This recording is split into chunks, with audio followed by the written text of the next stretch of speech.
Hello friends, welcome to Smile Talk paramedical channel. ಇಲ್ಲಿ ನೋಡ್ತಾ ಇದ್ದೀರಿ ಸ್ಕ್ರೀನಲ್ಲಿ ನೀವು. ಸೊ ಈ ವಿಡಿಯೋ ಒಂದಷ್ಟು ಉದ್ಯೋಗಗಳ ಮಾಹಿತಿ ಬಗ್ಗೆ ಕೊಡ್ತಾ ಇರುವಂಥದ್ದು. ಇದು ವೈದ್ಯಕೀಯ ಅಧೀಕ್ಷಕರ ಕಚೇರಿ, KC ಜನರಲ್ ಆಸ್ಪತ್ರೆ, ಬೆಂಗಳೂರು ಇವರ ವತಿಯಿಂದ ಒಂದು ಪ್ರಕಟಣೆಯನ್ನು ಹೊರಡಿಸಲಾಗಿರುವಂಥದ್ದು. ಏನಪ್ಪ ಅಂದರೆ KC ಜನರಲ್ ಆಸ್ಪತ್ರೆ ಬೆಂಗಳೂರು ವತಿಯಿಂದ ಈ KC ಜನರಲ್ ಆಸ್ಪತ್ರೆ ಮಲ್ಲೇಶ್ವರಂ ಬೆಂಗಳೂರು ಒಂದಷ್ಟು ತಾತ್ಕಾಲಿಕ ಹುದ್ದೆಗಳನ್ನು ಗರಿಷ್ಠ 1 ವರ್ಷದ ಅವಧಿ ಆರೋಗ್ಯ ರಕ್ಷಾ ಸಮಿತಿ ಗೌರವಧನ ಆಧಾರದ ಮೇಲೆ ನೇರ ಸಂದರ್ಶನವನ್ನು ಹಮ್ಮಿಕೊಂಡಿದ್ದಾರೆ. ಇಲ್ಲಿ ಏನಪ್ಪ ಅಂತಂದರೆ ಇದು ಏನು ಮಾಡಬೇಕಂತಂದರೆ ಇಲ್ಲಿ ಅಭ್ಯರ್ಥಿಗಳು ನೇರ ಸಂದರ್ಶನಕ್ಕೆ DNB seminar hall, DNB block, KC general ಆಸ್ಪತ್ರೆ ಮಲ್ಲೇಶ್ವರಂ ಬೆಂಗಳೂರು ಇಲ್ಲಿ 13/8/2025 ಬೆಳಗ್ಗೆ 10 ಗಂಟೆಗೆ ಎಲ್ಲ ಮೂಲ ದಾಖಲಾತಿಗಳನ್ನು ತಗೊಂಡು ನೇರ ನೇಮಕಾತಿ ಅಂದರೆ ಇಂಟರ್ವ್ಯೂಗೆ ಹಾಜರಾಗ್ಬೋದು ಅಂತ ಹೇಳಿದ್ದಾರೆ. ನೆನಪಿಟ್ಟುಕೊಳ್ಳ್ರಿ, ಇದೇ ತಿಂಗಳು 13ನೇ ತಾರೀಕಿಗೆ ಈ ಕೆಳಗೆ ಕೊಟ್ಟಿರುವಂಥ ಹುದ್ದೆಗಳಿಗೆ ನೀವು ನೇರ ಸಂದರ್ಶನಕ್ಕೆ ಹೋಗ್ಬೋದಾಗಿದೆ. ಅಡ್ರೆಸ್ಸು ಎಲ್ಲಿಪ್ಪ ಅಂದರೆ DNB ಬ್ಲಾಕ್, KC ಜನರಲ್ ಆಸ್ಪತ್ರೆ ಮಲ್ಲೇಶ್ವರಂ ಬೆಂಗಳೂರು. ಏನು ಹುದ್ದೆ ಇದಾವೆ, ಸ್ಯಾಲ್ರಿ ಎಷ್ಟಿದೆ? 1ನೇ ಹುದ್ದೆ ಮೆಡಿಕಲ್ ರೆಕಾರ್ಡ್ ಟೆಕ್ನಿಷಿಯನ್ 1 ಹುದ್ದೆ ಇದೆ. ಇದಕ್ಕೆ DMRD ಕೋರ್ಸ್ ಕಂಪ್ಲೀಟ್ ಆಗಿರಬೇಕು ಮತ್ತು ಕಂಪ್ಯೂಟರ್ ಬೇಸಿಕ್ ತರಬೇತಿಯನ್ನು ಹೊಂದಿರಬೇಕು. ಅಂದರೆ ಕನ್ನಡ, ಇಂಗ್ಲೀಷ್, ಬೆರಳಚ್ಚು ಜ್ಞಾನ ಹೊಂದಿರಬೇಕು.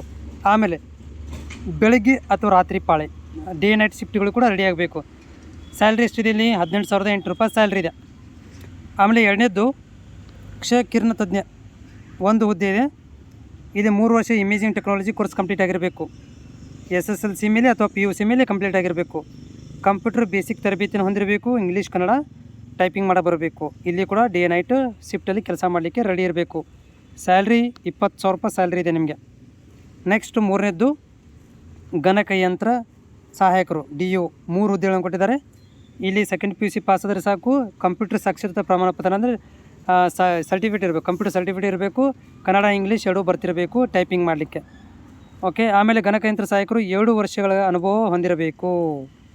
ಓನ್ಲಿ ಬೆಳಗ್ಗೆಯಿಂದ 5 ಗಂಟೆ ತನಕ ಕೆಲಸ ಇರುತ್ತೆ ಇವರಿಗೆ. ಸ್ಯಾಲ್ರಿ 16,000 ರೂಪಾಯಿ ಸ್ಯಾಲ್ರಿ ಇದೆ. ಓಕೆ. ಸಂದರ್ಶನಕ್ಕೆ ಹಾಜರಾಗಲು ನೀವು ಬರಬೇಕಾದ್ರೆ ಏನಪ್ಪ ಅಂತಂದರೆ ಎಲ್ಲ ಅಭ್ಯರ್ಥಿಗಳು ಪಾಸ್ಪೋರ್ಟ್ ಸೈಜ್ 2 ಭಾವಚಿತ್ರ ತೊಗೊಂಬರಬೇಕು.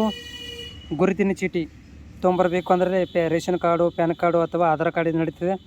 SSLCಯಿಂದ ಹಿಡಿದು ಎಲ್ಲ ಸರ್ಟಿಫಿಕೇಟ್ಗಳನ್ನು ತೊಗೊಂಬರಬೇಕು. ಆಮೇಲೆ ಕಾಸ್ಟ್ ಸರ್ಟಿಫಿಕೇಟು, ಸ್ಟಡಿ ಸರ್ಟಿಫಿಕೇಟು ಮತ್ತು ನಿಮ್ಮಲ್ಲಿ ಇರುವಂಥ ಎಲ್ಲ ಸರ್ಟಿಫಿಕೇಟ್ ಅವ್ರು ಏನು ಹೇಳಿದರೆ ಎಲ್ಲ ಸರ್ಟಿಫಿಕೇಟು ತೊಗೊಂಬರಬೇಕು. Computer certificate ತೊಗೊಂಬರಬೇಕು.